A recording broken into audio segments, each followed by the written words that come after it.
وبرکاتہ۔ الحمد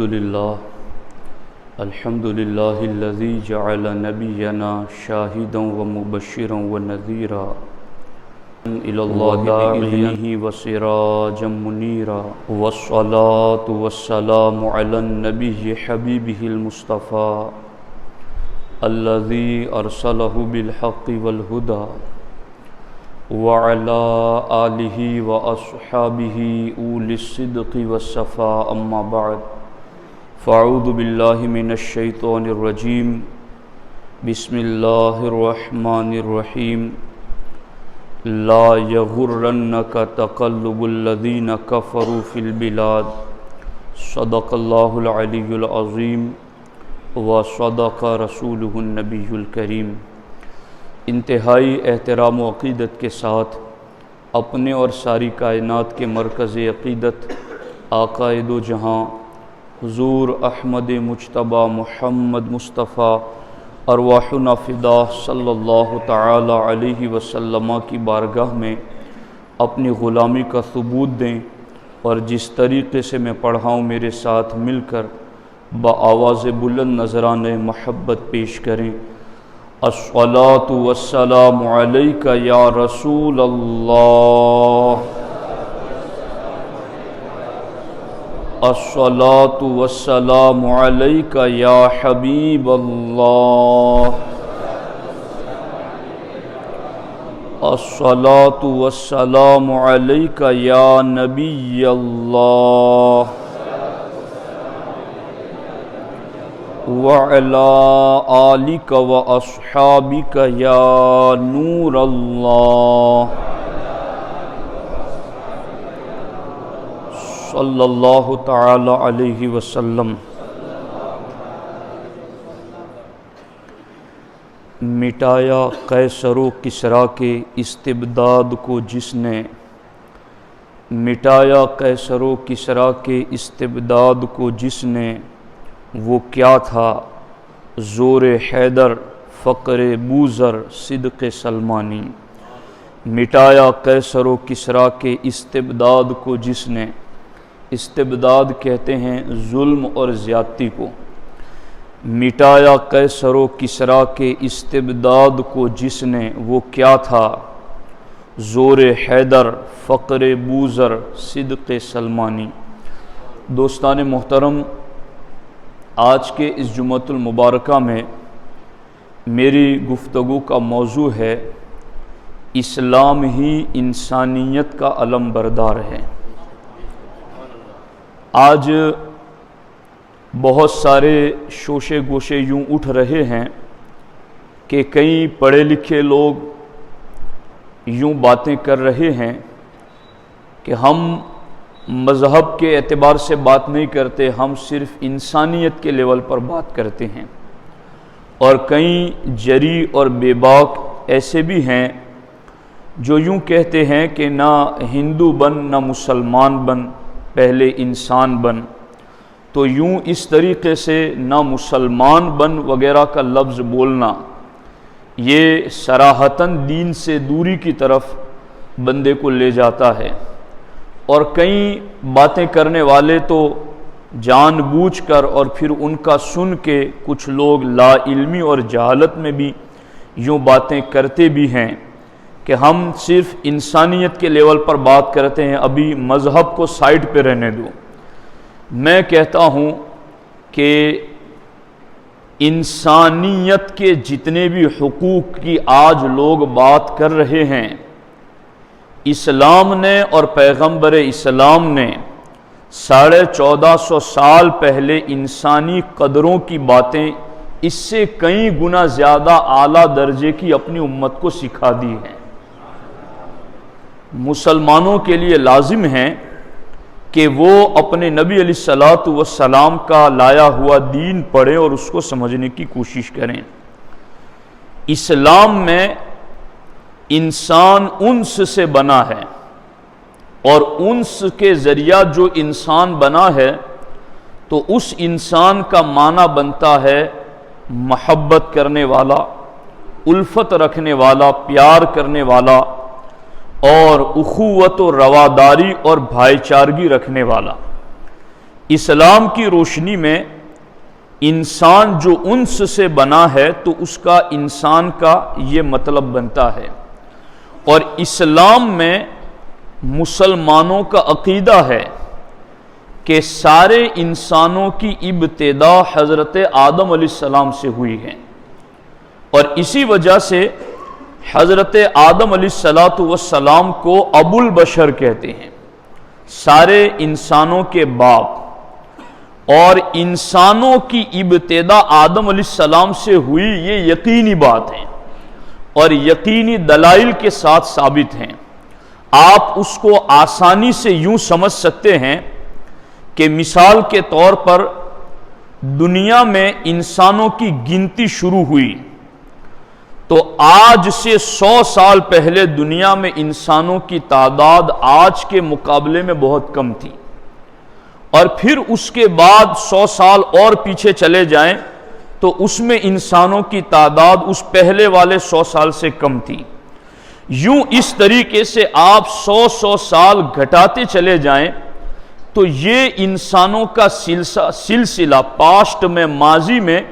گزرتے گزرتے ایک ایسے سلسلے تک پہنچے گا جہاں آپ کو صرف ایک ذات نظر آئے گی، اور وہ ذات حضرت آدم علیہ السلام کی ذات ہے۔ اس کو آپ یوں بھی سمجھ سکتے ہیں کہ دنیا میں پائے جانے والے کئی قبیلے ہیں، اور ان قبیلوں کی ایک کثیر اور بڑی تعداد ہے، مگر ان قبیلوں کی انتہا کسی ایک ذات پر ہوتی ہیں۔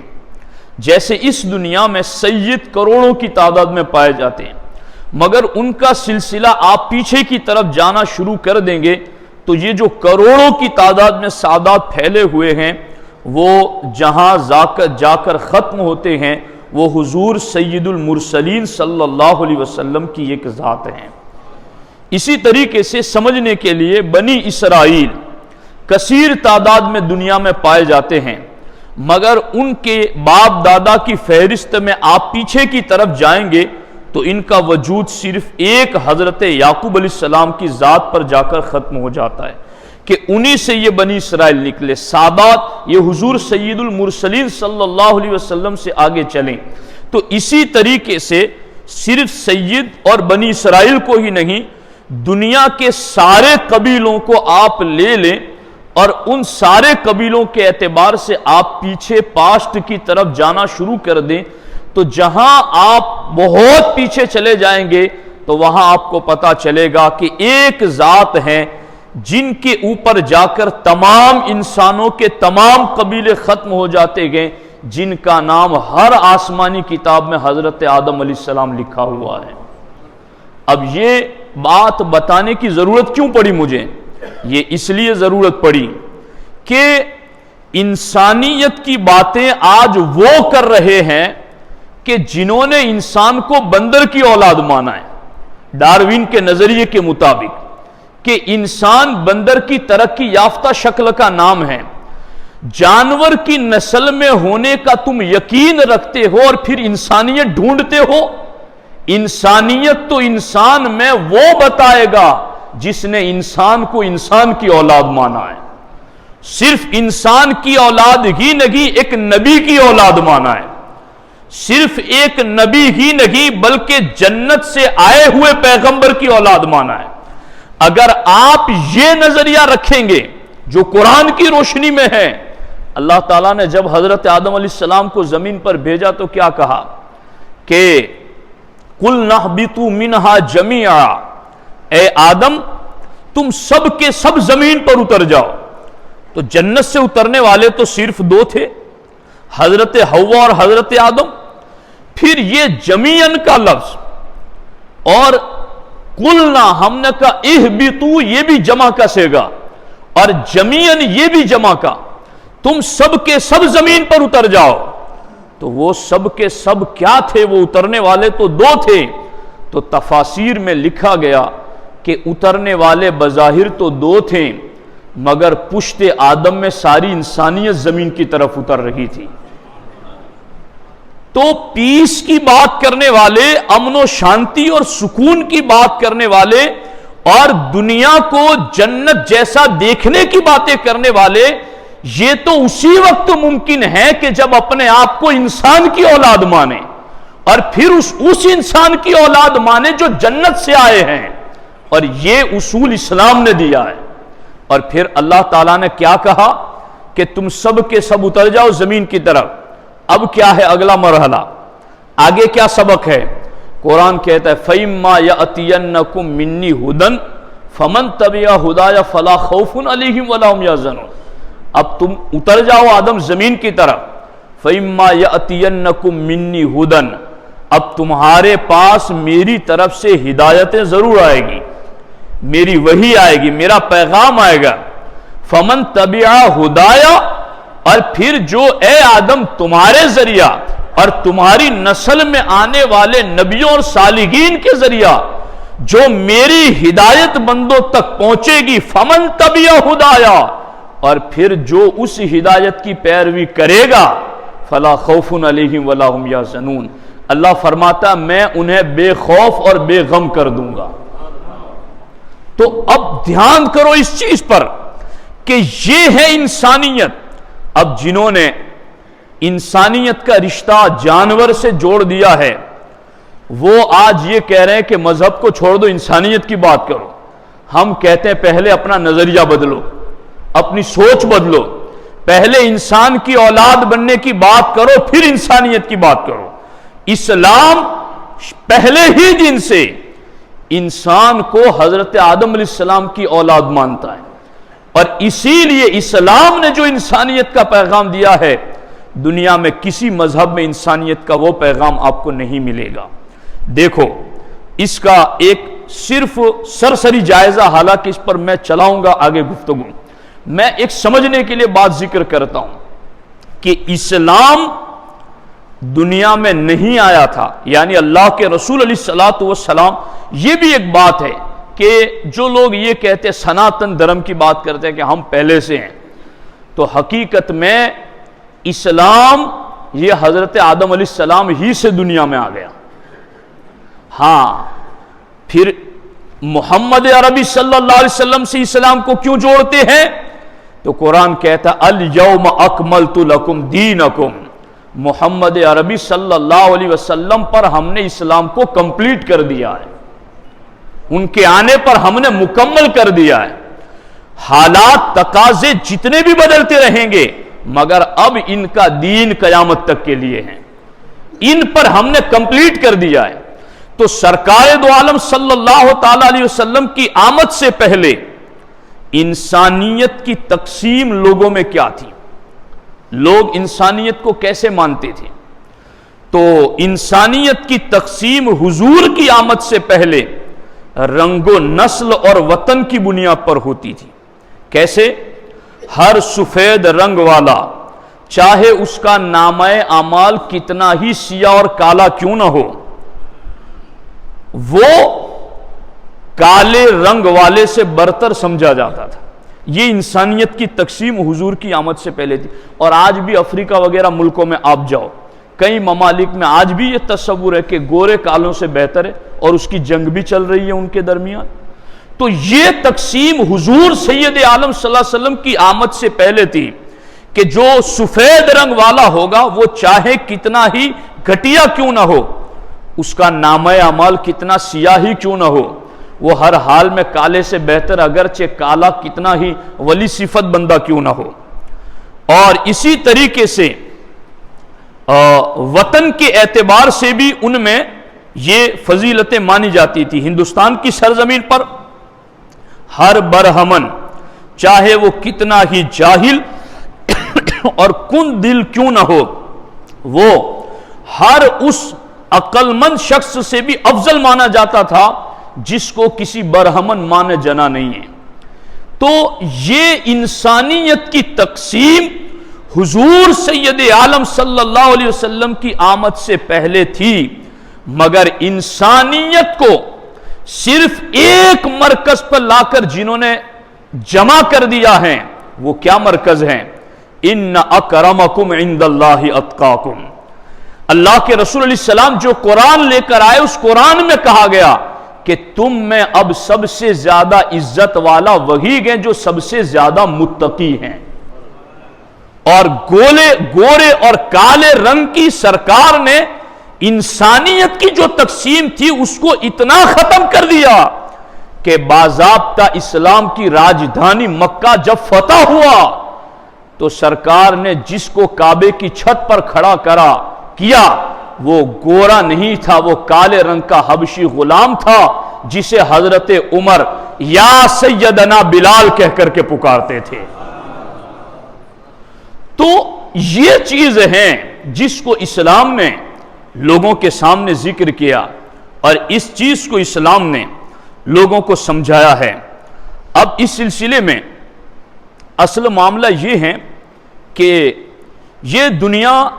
اسلام کے حوالے سے جو پروپیگنڈا کر رہی ہے کہ یہ انسانیت کے دشمن ہیں، تو اس میں دو صورتیں ہیں۔ ایک بات تو یہ ہے کہ یہ ایک پروپیگنڈا بھی ہیں، چونکہ پتھر اسی درخت پر لگتے ہیں جو پھلدار ہوتا ہے۔ یہ ہماری محرومی ہے کہ ہم مسلمان ہو کر ہم نے اسلام کو نہیں پڑھا کہ اسلام میں کیا کیا ہے، ورنہ ڈاکٹر اقبال نے کہا تھا کہ میں ویسٹ میں گیا، میں مغربی ممالک میں گیا تو میں نے وہاں سڑکوں پر ہر طرف اسلام دیکھا، مسلمان نہیں دیکھے، اور میں اپنے ملک میں آیا تو میں نے مسلمان تو دیکھے مگر اسلام نہیں دیکھا۔ تو ایک تو یہ چیز ہے کہ ایک پروپیگنڈا بھی ہے جو اسلام کو بدنام کرنے کے لیے چلایا جا رہا ہے، اور دوسری چیز یہ بھی تو ہے کہ مسلمانوں کی بدعملی، مسلمانوں کا کردار اور مسلمانوں کا اخلاق جا رہا ہے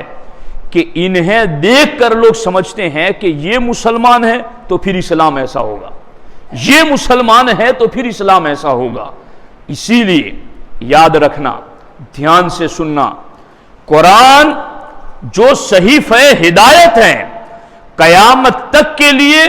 نسخہ ہدایت ہیں، اور وہ اترا عربی زبان میں، فارس میں، روم میں، ان علاقوں میں، اور دنیا کے کئی ممالک، ہندوستان میں جب اسلام پہنچا تھا تو کیا یہاں بسنے والے لوگ عربی زبان جانتے تھے؟ انہوں نے ہدایت کیسے حاصل کی؟ وہ اسلام سے کیسے متاثر ہوئے؟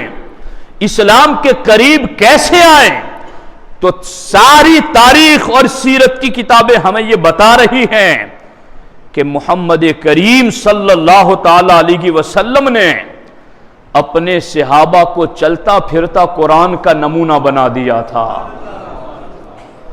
دنیا ان قرآن کو نہیں جانتی تھی جو عربی زبان میں ہیں، انہیں پتہ نہیں تھا کہ یہ کیا پڑھ رہے ہیں، اس کا میننگ، اس کا مطلب کیا ہے، مگر دنیا ان انسانوں سے آنکھیں کیسی بند کر دے جو چلتا پھرتا قرآن بن گئے تھے، جن کی زندگی قرآن پر عمل کا پریکٹیکل بن چکی تھی۔ تو ساتھیوں، اس دنیا کے اندر دو چیزیں ہیں، ہمیں اسلام کی انسانیت لوگوں کو بتانی ہے، تو یا تو اترو قرآن کے بحر علم میں غوطہ لگاؤ اور قرآن کے علوم نکال کر لوگوں کو بتاؤ کہ یہ قرآن کہہ رہا ہے، اور اگر تم میں یہ صلاحیت نہیں ہے تو پھر قرآن کو اپنے وجود پر نافذ کر کے چلتا پھرتا قرآن کی تصویر بن جاؤ۔ تو لوگوں کو یہ دو طریقے ہیں جن طریقوں پر چل کر آپ اسلام کی انسانیت لوگوں کو بتا سکتے ہیں، اور خدا کی قسم جس دن اس دنیا کے اندر ہماری کوششوں سے، ہمارے علم سے یا ہمارے پریکٹیکل سے دنیا کے لوگوں تک ہم نے یہ پیغام پہنچا دیا کہ یہ جو مغرب زدہ لوگ اسلام کا تعارف انسانیت کے حوالے سے کر رہے ہیں کہ یہ دہشت گرد ہیں یا یہ معاذ اللہ ظلم کرنے والی قومیں، جس دن ہم نے تعلیم کے لیول پر یا اپنے کردار کے لیول پر اسلام کا انسان ان کے سامنے رکھ دیا تو پوری دنیا کو امن و امان اور سکون نظر آئے گا، تو اسلام میں نظر آئے گا، اور وہ پلٹے گی اسلام کی طرف۔ کل شیء یرجع الی اصلہ، ہر چیز اپنی اصل کی طرف لوٹتی ہیں، پھر انہیں اپنی اصل کی طرف لوٹنا ہوگا۔ تو اس لیے ساتھیوں یہ چیز لازم ہے ہمارے لیے کہ ہم اس چیز کی طرف توجہ دیں۔ اب یہاں میں صرف ایک بات جو علامہ غلام جیلانی میرٹھی رحمۃ اللہ تعالیٰ علیہ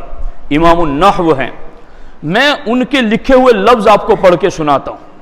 ان کے لفظوں میں بڑی معنویت ہے اور دھیان سے سنیے کہ یہ ہمیں انہوں نے کیا پیغام دیا ہے۔ فرماتے ہیں دنیا کی ہر قوم اپنی مذہبی معاشرت یعنی مذہبی طریقے پر جینا اور اپنے پیشوا کے طرز عمل کی مضبوطی سے پابند رہتی ہے۔ دنیا کی ہر قوم اپنے معاملات میں اپنے مذہبی پیشوا کی پیروی کرتی ہیں، بلکہ اپنی معاشرت، اپنا تمدن، اپنے طریقے دوسری اقوام میں رائج کرنے کے لیے ہر قوم نہ صرف مالی قربانی دیتی ہیں بلکہ جانی قربانی سے بھی گزرتی ہیں،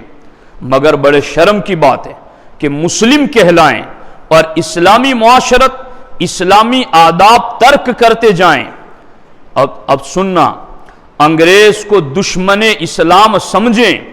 مگر معاشرت میں انگریز کو اپنے اوپر مسلط اس درجہ کر لیا ہے کہ بول چال میں انگریزی انداز انہیں پسند ہیں، کھانے پینے میں انگریزی طریقے انہیں محبوب ہیں، اٹھنے بیٹھنے میں انگریزی آداب انہیں پسند ہیں، یہاں تک کہ شکل و صورت میں انگریز نمودار نظر آتے ہیں۔ اولاد انگریزی اصول درکار، مستورات یعنی عورتوں کے لباس اور زیب و زینت میں بھی انہی کے طور و طریقے پر چل رکھے گئے۔ مقام حیرت ہے کہ زبان سے خدا و رسول کی محبت کا دم بھریں اور عمل میں دشمنان اسلام کا ساتھ دیں۔ کیا اہل محبت کا شیوا یہی گئے؟ اے پیارے بھائیو، اے اسلام کے شہدائیو، سنو، خوب غور سے سنو، دھیان سے، کہ شہنشاہ مدینہ صلی اللہ علیہ وسلم نے اپنی زندگی کے لیل و نہار یعنی رات دن، شہنشاہ مدینہ صلی اللہ علیہ وسلم نے اپنی زندگی کے رات دن اس طرح گزارے کہ دنیاوی مشاغل یعنی دنیاوی کام کاج اور ضروریات زندگی کو انجام دیتے وقت بھی یاد الہی سے غفلت نہ ہوئی۔ لوگ کہتے ہیں نا کہ واہ مولانا دنیاوی کام میں تو ہم کو چھوڑ دو، تو حضور کی سیرت یہ ہے کہ دنیاوی کام میں بھی اللہ کی یاد سے غافل نہ ہو بندہ،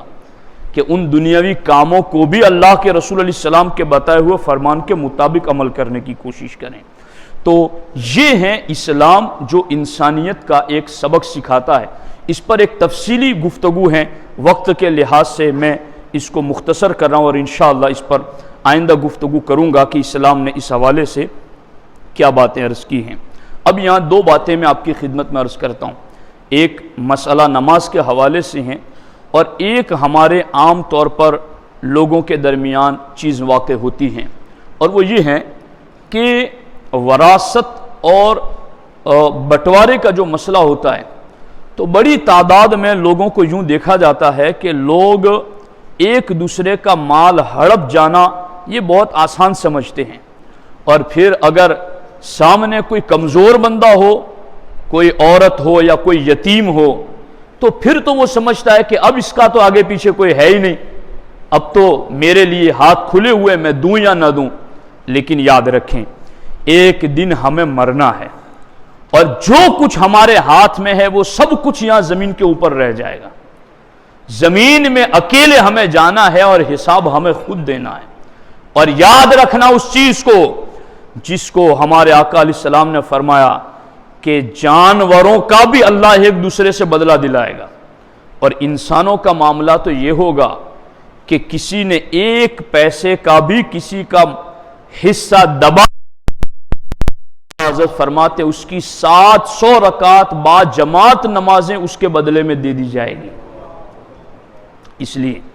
اگر کہیں ہم سے کچھ خطا ہو رہی ہے، اگر کہیں ہمیں شیطان مال کے لالچ میں ڈال کر یہ چاہتا ہے، تو پھر اس سے باز آ جائیں اور اللہ کا خوف رکھ کر کے کسی کا حق نہ دبائیں، اس کا حق لوٹانے کی کوشش کریں۔ اس پر غوث پاک نے بھی بڑی تاکیدیں فرمائی۔ ایک مسئلہ عرض کر دیتا ہوں کہ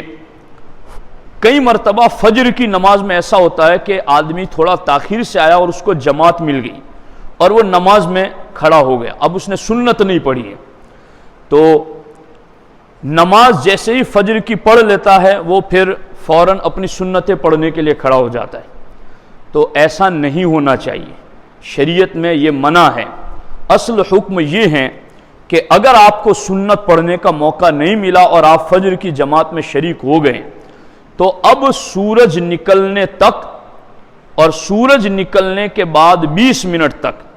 آپ کوئی نماز نہیں پڑھ سکتے، یعنی یہ سنت اور نفل آپ نہیں ادا کر سکتے۔ اس کے لیے اگر آپ اس فجر کی سنت کو ادا کرنا چاہتے ہیں تو سورج نکلنے کے 20 منٹ کے بعد اگر آپ پڑھنا چاہتے ہیں تو اس سنت کو آپ ضرور قضا ادا کریں۔ اسی طریقے سے کچھ لوگ یہ بھی سمجھتے ہیں کہ عصر کی نماز کے بعد قرآن کی تلاوت جائز نہیں ہے، تو ایسا نہیں ہے، عصر کی نماز کے بعد بھی قرآن کی تلاوت جائز ہیں۔ ہاں، سورج ڈوبنے سے 20 منٹ پہلے آپ اس کو بند کر دیں اور باقی ذکر و اذکار میں مصروف ہو جائیں۔ اللہ تبارک و تعالی ہم سب کو عمل کی توفیق عطا فرمائے۔ السلام علیکم ورحمۃ اللہ وبرکاتہ۔